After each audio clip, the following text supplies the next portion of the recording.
Yes, you try Manchester, gents. Das. Ushaya shampoo, mfana. Oh, yes. Ushaya into ezihlwahlwazwayo. Nine. Hey, hey, gents, finally, bloody beat Man United at Old Trafford, eh? First time in how many years? Wasn't it 12 or 17 years? 14 years. 14 years. Oh, what do you guys think about Yeah. Out of the game. Very, very tight game. I'm glad the way CNDG came a corner. Jabeli clean sheet. We kept a clean sheet. Can't say we kept them out of the game because, like I say, it was anybody's game yesterday, to be honest. They took their chances. We took our chances. I must give credit to their defenders. They kept us out of the game.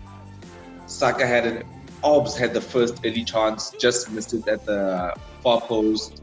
Saka had a good header.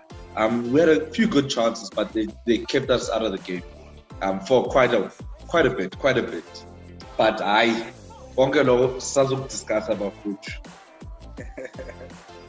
Yeah, Nasmura, how do you feel about yesterday, Gig? No, happy. Outright dominant performance. I think the last time I saw a dominant performance like that against the Big Six side away from home was probably when we beat Manchester City with Santi Cazorla running the show. I think that was 2014, 2015. But yeah, dominant performance. I'm just wondering, maybe Le Champopo has gone to Dez's head because he says they took their chances. What chances when they didn't score?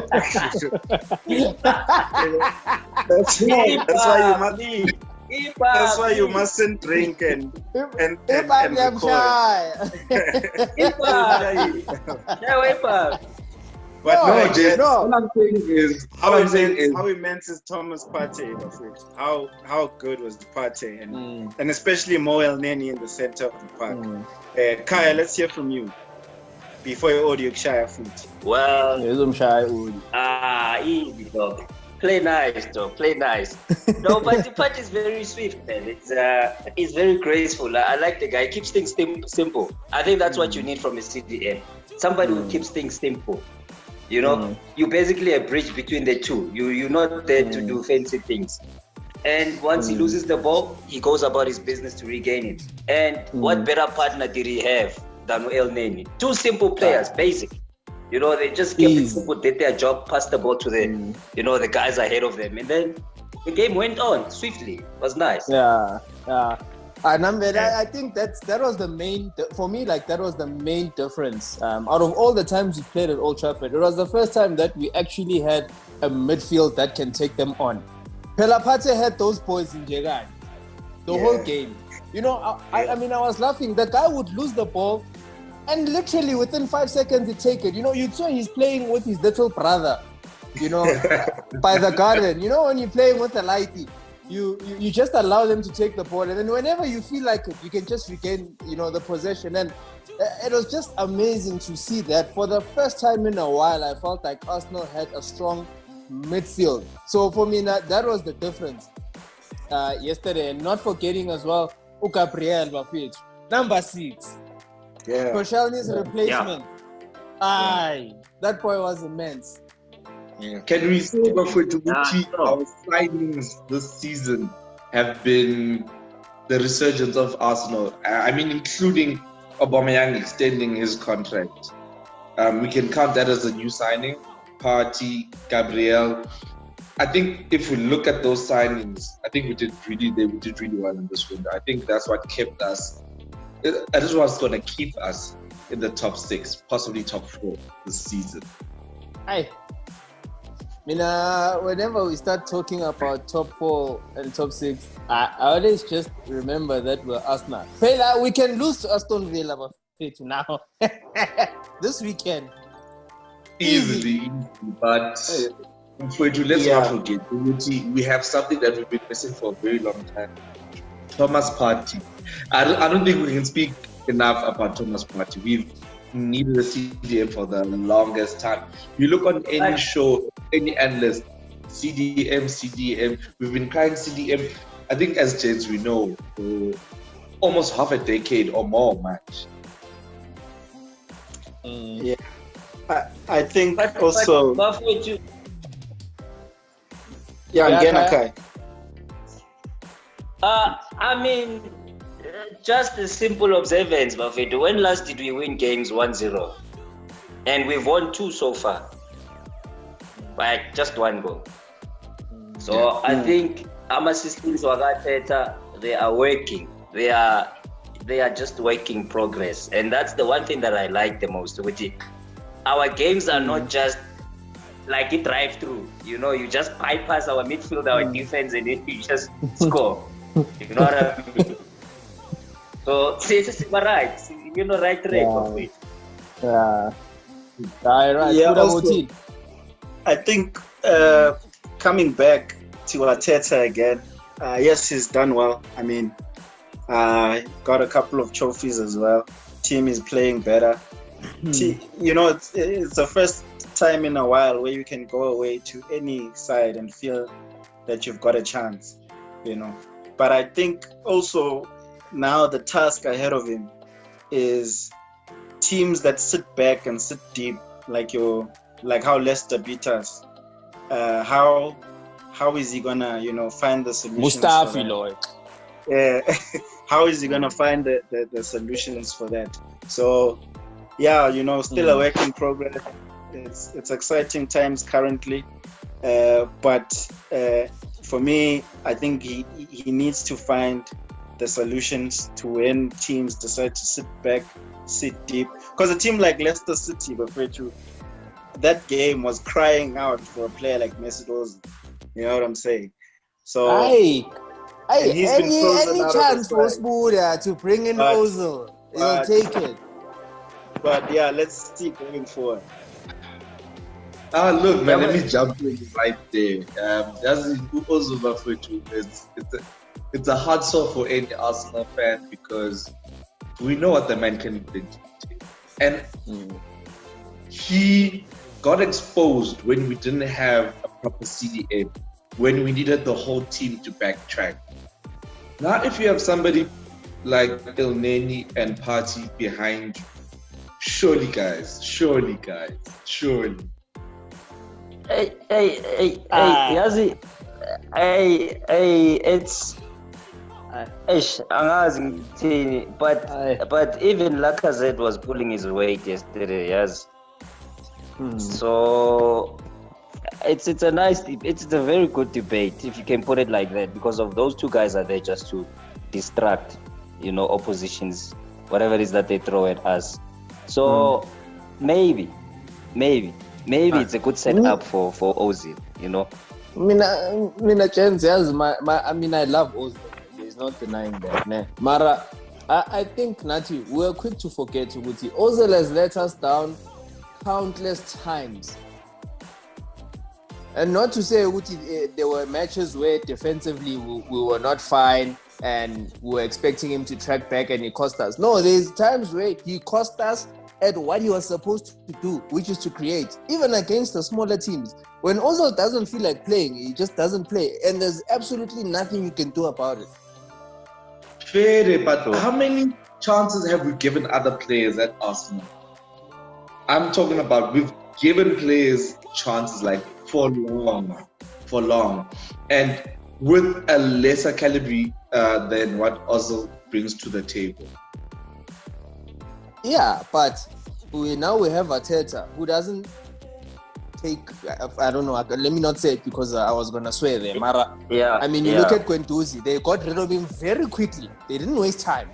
And apparently, Guendouzi's been giving Arsenal problems for a while. It wasn't just the Mopai incident. Apparently, that was just, you know what, this boy has to go. And Arteta's that guy. I mean, you look at Ceballos even. He's not guaranteed. They brought him in. Arteta probably lied and said, my man, you're my guy. Next season, you're going to play 40 games and go to the Euros. But he's not guaranteed. Instead, we're playing a guy we bought for 7 or 5 million back in Arsene Wenger's era. to play next to our star signing in Party. So, Minalega Ozil, I love him as as my favorite player, but I just don't like his mentality. And when we play the rough games, like, I don't think Ozil is that guy. And I mean, Kaya just mentioned as well, Uguti, like Lacazette was marking yesterday. Everyone was marking. Ozil, I don't know. Maybe I just have sour lemons, but I don't know. I just feel like there's no place for that guy. I love him as a player, but I think we've moved on from him. I personally don't have a problem with him being frozen out of the team, But I'm just saying that he was a player a player like him would have been the solution in a game as tight as Leicester was, where they were very deep, and we needed that, that smart key pass, But I don't have a problem with him being frozen out of the team. The manager is there; he's there to make decisions, and we as the supporters, need to back him. And I'm fully behind Mikel Arteta. But for you, I mean, surely we can use him as a specialist, like you say. If he plays in the big teams, it's gonna be an open game, guaranteed, and that's where all our players, the system of Arteta, will flourish. You know what I mean? But when we play against our team, it's a challenge. The creativity is shorter. Maybe, surely in that 25-man squad, not all of the guys have played currently this season. Maybe we could have kept him there for those special moments. Those tricky moments when we really need him. And then I am telling you, what? This is going to be your job, man. This is what you're going to do. But in most cases, these are the games that I've assigned for you. You know what I mean? That's what I'm thinking. Des, what do you think? He shut me up there. He can come on as specialist. Like, I'll always be a fan of Ozil, what he's brought to the club, and what I know he can bring for us. So definitely, by all means, I would have kept him in the 25-man squad, because it's not only the United game that we've seen that if we had that guy who can bring extra creativity, we'd maybe have a goal or two. Because we know Ozil might not give you 90 minutes consistently, but it'll have moments where you just want to hold your head and say, Laka, that was on a silver platter. You should have done the work. So we didn't have that yesterday. We had to grind that 1-0 out. I think that's the only difference, or that's the biggest difference that we've seen in Arsenal, that we are now grinding out games. Hence, Kaya was talking about the 2-1-0s we've had. We are now grinding out games and keeping clean sheets, which I think for me is more important than having a guy like Ozil.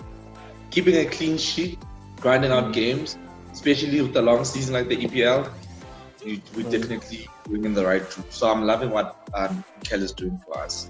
And again, like another thing, Aubameyang, has had a bit of a dry spell. Hasn't really been getting a lot of chances that are created for him. Maybe we might argue that it's because maybe he's out wide on the left. What do you think that is? Let's bring you in, Neva. Why is Oba seem to be struggling? No, yes, I think Lega Oba is simple. When you've had the seasons that he's had, especially coming from the left like he has been, eventually teams figure you out. And then as soon as you have the ball, they start bombarding you. You must notice in the games to come, whenever Oba has the ball, there's usually 2 or 3 players who are assigned to him. And it's only to him. That only happens to him. To everyone else, they can man mark you. But whenever Oba has the ball, there's always 2 or 3 players around him. Why? Because they've realized that that's our go-to tactic. To give the ball to Oba so that he can come in from wide and take the shot. And now it's not happening. But to his defense, I think Arteta may have told him now, but you know what, don't be too concerned about the lack of goals. What counts is the collective. And you can see Uguti, he's putting in a heavy shift, especially defensively. He's literally now playing like a winger. He's sacrificing himself for the team. And sometimes it's not going to look pretty. And naturally, being the captain, and I mean, we've given him 250 or whatever odd K a week now. Whenever he doesn't score, we're going to start talking. But it shouldn't really matter who scores. What matters is how we perform and whether we get the results or not. And, you know, it's a tip of the scales, you know, and I put it like that because we used to be very good going forward, scoring a lot of goals, but still losing games. And we used to have a very poor record. Now, we're actually the best. We have the best defensive record in the league. 100%. We've already played City, we've already played Liverpool, we've played Man United, and we actually have conceded the least number of goals. The only problem is now we're not scoring. So now we're a very good defensive team, but we're not scoring. And naturally, when that happens, your top goal scorer is going to suffer as well. So I think whether we put him on the left or centrally, he was always going to get less goals. And sorry, carry on. Yeah. Just to add on Oba's goal scoring problems, I think there's a few goals that he benefited from with David Luiz playing from the back, where he pings one long, Oba runs behind the defense, and he scores. I mean, I remember a game that we played against Watford as well last season. He did the same thing. You know what I mean? So when we play out from the back and dish out on the ground, Ebola, that's when they gang up on him. I think with David Luiz also plays a very critical role in creating chances for Aubameyang, our wingman especially. And also on that, like just to finish it off on my side, Spuda, before you continue, like I mean on what Kai is saying as well, it's harder for Oba because when we play those smaller teams, they sit back. True. And now even if we ping that ball, they already have 10 people in front of Oba, so he can't really do what he usually does. So it's a bit tricky. You both of you guys make valid points, you know. But also on the last part, never the smaller teams would always sit back against us and try hit us on the counter attack. It's just now that defensively we seem to be a lot more solidified, you know. So I don't think the sitting back is really that much of an issue, because he's a smart player. He still makes those smart runs, you know, and it's just a case of, I think, maybe also trying to find, you know, the right combination to get the best out of him. But yes, I fully agree that the first mandate is to win games. Doesn't matter who scores. But I think if we're going to be have a good season, I think we do need to somehow get the best out of Aubameyang. You know, I think we do need to do that, especially in those tight games where he'd have a moment of magic and find a goal for us. I remember Everton last season. I remember Watford as well. It was a very tight game, and then the talisman was there, picked up his hand, and found, you know, those goals for us. So if we are to have a good season, I think we need to, you know, keep on trying to get the best out of him, you know. There's another thing, James. You've got El Neni, you've got Chaka, you've got Partey, you've got Ceballos. What's your best midfield looking like, Papuch? Who eats bench? Seeing what El Neni has done for us in these games. He's been a consistent player. I think it was Wenger's last season, towards the end of the season. He dropped on form, got dropped to the bench, and then the following season he got dropped out of the squad. But having him back on, it's the same old El Neni that we saw. Simple, gives you passes. Chaka, we also know, gives you those beautiful long passes, those Xabi Alonso-like passes. Partey is a fighter, Ceballos is a creative runner. What's your best midfield looking like, Never? Personally, who eats bench? As much as I appreciate El Neni and the rich form that he's in, personally, I still want to see a double pivot of Partey and Xhaka with Ceballos in front of them. As much as I appreciate El Neni, like I take nothing away from El Neni, I really just want to see Xhaka, Partey, Ceballos. I think there you have a great combination of steel. I mean, Xhaka is a big boy. So is Partey. And both of them are good ball players. So you're guaranteed you're not going to get bullied. And then you just have the creativity of Ceballos. And I think that will help Ceballos if he has less pressure coming back to defend, knowing he has Xhaka and Partey who are sitting. So for me, those three. For me. Kaya? Yeah, no, never. Now, I'm with you right there. I think we can get the most out of Utani if we can just alleviate just a little bit of the defensive duties. Just naturally, and he's a runner. He runs all the time. I think psychologically, if you can just tweak it there and say, fine, we're not defensively, we don't know, not asking so much from you. What I want from you is to get us, playing, creating chances going forward. I think that would be very, very nice to see. When Adesh would say, what's your midfield three? Before Partey arrived, I'd say our best midfielder has always been Xhaka. You saw when he was frozen out of the team, we struggled. So I think him and Partey are still our best midfielders. But I don't like changing winning combinations. El Neni is high on form. He's been playing well. Let him continue with Partey there in the middle. And then I'd have personally Ozil in front of them.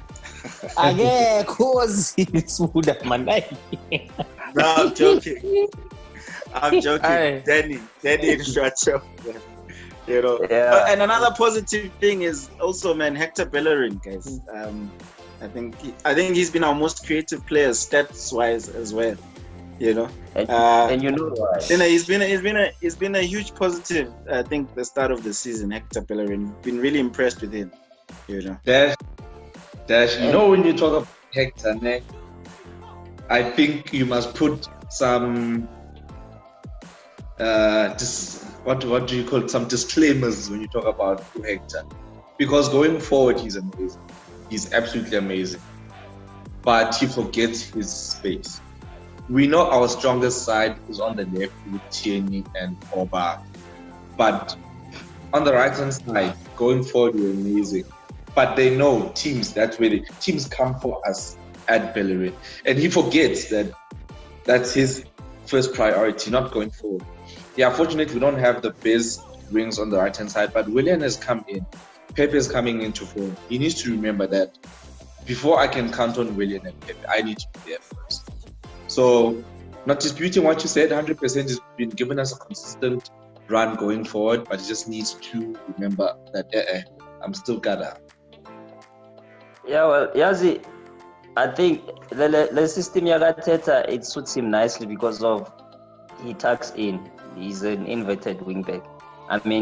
That's why in most cases he's been in those goal-scoring situations, and the reason why he got the penalties was because of he tucks in as well. And I think that's why also Saka, I think we'll also see a lot of goals. This is because of he also plays on that half space on the left. That's why Oba sometimes, in most cases, he pushes us right out wide on the line. He walks the line, and then Osaka he goes in between. So I think Saka for FPL as well. I think I must get to Bellerin. Then he I gave think me also 12 points. I saw that. So I'm counting on that. Hopefully you will get more. My main dispute, Buffett, I know Kaya, and I'll make sure I do everything in my power that you hate me more. No, Bellerin, look, I guess I'm overly critical, but there's certain things that irritate me about him. Sometimes it's like he doesn't think. Bellerin, and the fact that as a professional footballer, every game he has to give away a foul throw just irritates me. So I think if I can get past that, the fact that he does foul throws and sometimes he just loses his head completely, he's decent. He's improved a lot, especially with Tierney coming in. I think that, as in a weird way, just improved his own game. Yeah. Just by observing Yeah, Tierney and everything. Yeah. I think he enjoys going forward as well. I think the freedom you get ambili. He am activator as well. The energy on it on another level, man. You know what I mean? Because of whenever he has to defend, he's already thinking about attacking. And you can't attack without the ball. And I think that's what motivates him, to just keep on going. But we need Luis Bafrito. Luis needs to come back. Bafrito. Omunye uputi lapha ekoneni usibuda might disagree with you. I mean, I always say Luis is he's important. Yes, defensively sometimes he can kill you, Mara. For the overall team, you need that boy. That guy Bafrito. Charisma, attacking, bringing the players into the game, his passing game, his grace, his sweat. It's a Rolls Royce of a defender, man. Ngathi le champagne kadez uphelele. I think also, I mean, Arteta also, I think has had a role to play in Luis, because I mean, under Arteta, maybe besides that game in Manchester City, he's really put his hand up, So Luis under Unai Emery, Mara under Arteta. So thank you. Yeah, so yeah, very important player. And he's at that age now where also I don't think he needs to be playing to have an influence on the team, because you hear also the young boys how they speak highly of him, of what a presence he is also in the change room. So Luis has definitely under Arteta been also an important part of the puzzle. Alright, gents. Yeah, and then we'll see at least. Yeah. We're running out of time. We can go on the whole day. As Arsenal, it's an event, man. We always have to cling on to every single victory, because we never know how long it's gonna last. Yeah, but at least it's gonna allow us to have a good week. Just to wrap it up, what are your guys' predictions for the Aston Villa game? Just the scores. Villa play a very open game, and I think we've got the players to deal with their pace. So score for me, I think 2-0 for us.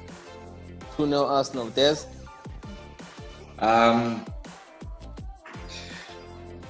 I say 2-1. Depending if David will be back for that game. There's always room for these four teams to give us problems at the back, because once they sense a clink in the Arsenal defense, they go for it. So with the Mustafi there, 2-1. Not quite sure. I'm giving them a go, but gonna win it 2-1. I Kaya? No, I say 3-2. 3-2 for 3-2. Arsenal. Yeah. Okay. I say 5-0. I'm just excited like that, so I say 5-0. Marano, one out of time, gents. It's been great. I was shying a toast up with Del Valley. Toast Nyana to Arsenal beating United for the first time at Old Trafford in 14 years. It's been a great week for the Gunners. Thank you for tuning in. It is the AAF_podcast. It was all things Arsenal. Please remember to like, subscribe. We're on YouTube, we're on Instagram, but most importantly, let us know what you think about Arsenal this season and that win at Old Trafford. Gents, till next time. Away. Adios, amigos. Ciao, gents. Let's go. Hola.